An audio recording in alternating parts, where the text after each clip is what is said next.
білу керек 4 белгі бар. 4 белгіні білсек, ана жерден шамамен бір 10 шақты бет оқисыздар.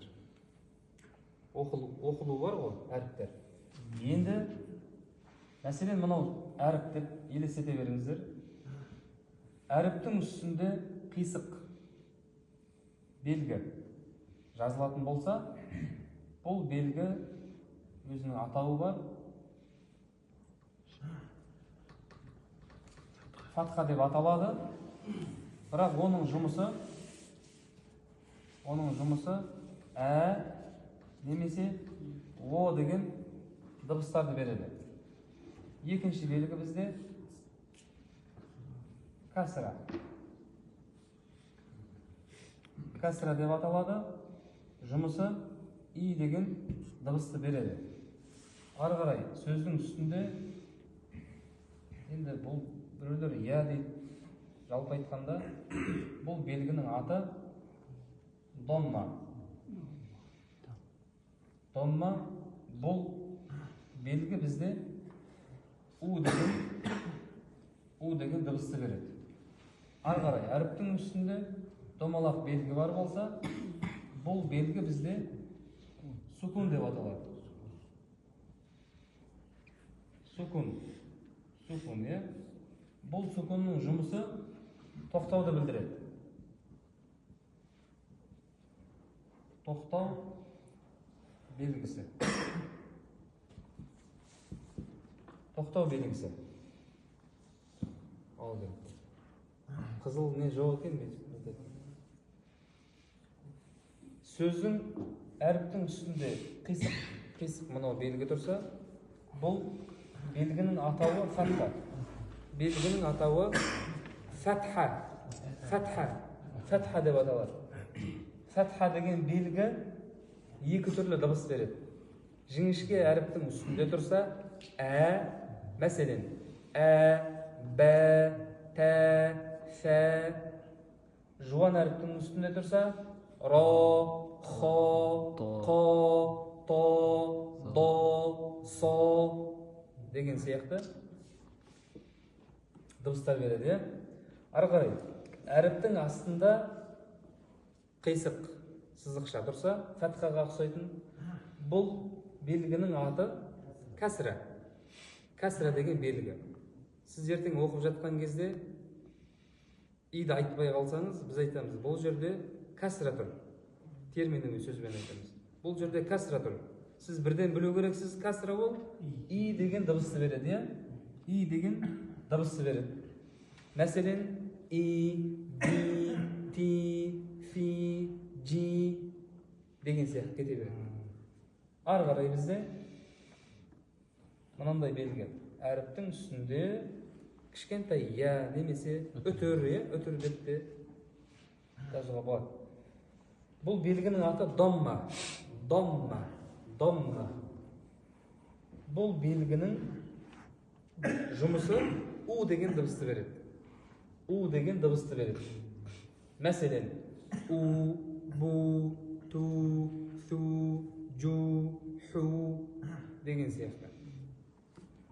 Фатха, кәсіра, домма, немесе о, и, у деген дыбыстарды береді. Ары қарай бізде домалақ белгі.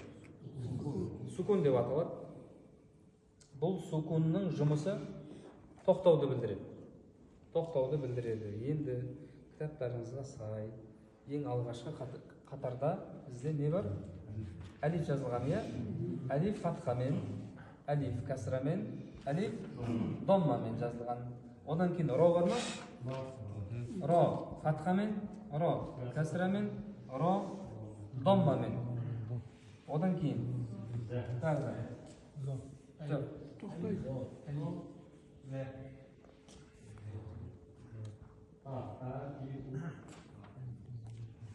міне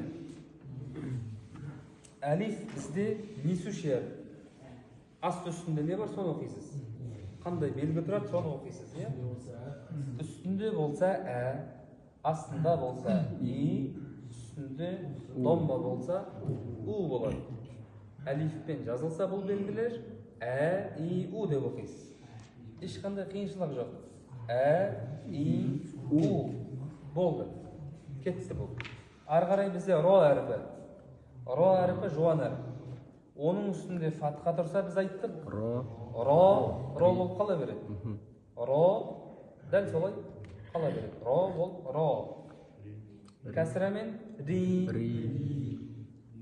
Жалпы ри, созылмайды. Ри. Ары қарай бізде домбамен ру болады. Ру болады, дұрыс. Енді мына жақта астында екі әріпті сөз оқисыз. Екі әріпті қосасыз бірінші. Бірінші бізде әлифпен фатха ол ә. Әлифпен фатха ол ә. Екінші әріп ро әріпі және сукун. Ро әріпінің алғашқы дыбысы р, р-ға тоқтайсыз. Қалай тоқтайсыз? Алдындағы әні оқисыз да р-ға кіресіз. Әр,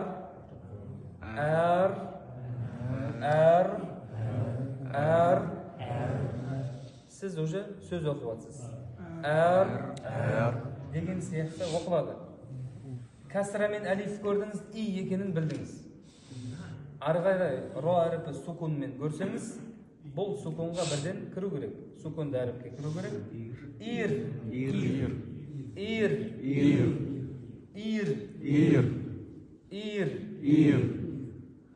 Ары қарай әлиф пен домманы көрдіңіз, у екенін білдіңіз. Одан кейін ро әріпі сукунмен тұр. Бұл әріпке бірден кіру керек екеніңізді, және де сол әріпке тоқтау керек екеніңізді түсініп тұрсыз. Ур.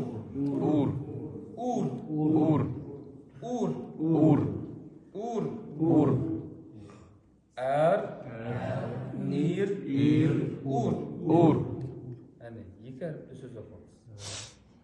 Сол сияқты бізде ары қарай зә әріпі жазылған. Мына жерге нүкте қоя салсақ, бірден зә болып кете қалады. Зә әріпі фатхамен зә болады, кәсірамен зи болады, доммамен зу болады. Зә, зи, зу. Ары қарай мына жерге де нүкте қоямыз да. Әз, из, уз. Жеңіл ма? Оңай ғой, Енді бізге не керек? Бізге бүгін үйге тапсырма